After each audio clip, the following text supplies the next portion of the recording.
Huwag namang winner take all.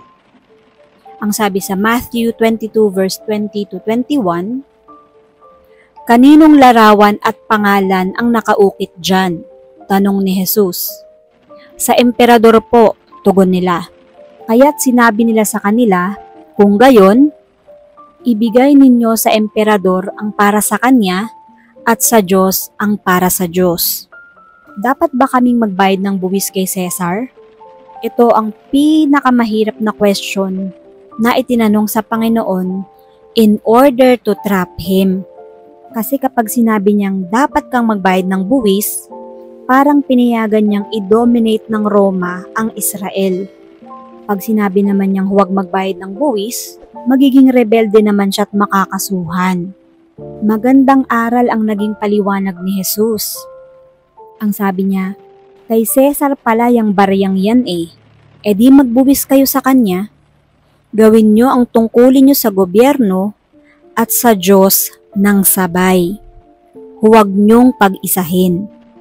Hindi katulad ng mga gustong magpalusot na sasabihing, "Pastor, pwede ko po bang ibawas sa tithes ko yung enrollment ng kapatid ko?"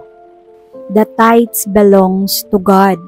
At kung gusto mong pag-aralin yung kapatid mo, i-source mo sa iba. Yung 10% tithes na ibinibigay natin sa Panginoon, yan ay 10% ng ating kabuoang kita.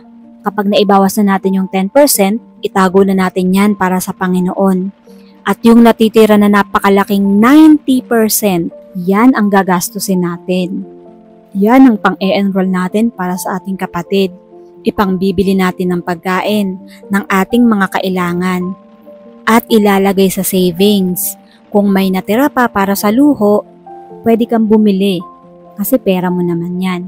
Pero siguraduhin mo na bago mo bilhin ang mga luho na yan, yung 10% para sa Panginoon ay naitabi mo na. Huwag mong nakawin sa tithe mo yung panluho mo at panggastos mo sa ibang bagay. Lagyan mo ng kaayusan. When you negotiate, leave something on the table for the other. Hindi pwedeng dala mo lahat. Hindi yung winner take all ka. The world will hate you if you are the winner and you take all. Mas winner ka kung mapagbigay ka.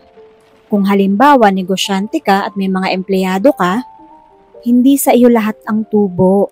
Nagbibigay ka rin sa pamilya ng iyong mga manggagawa para may uwi rin sila, para may take din naman sila.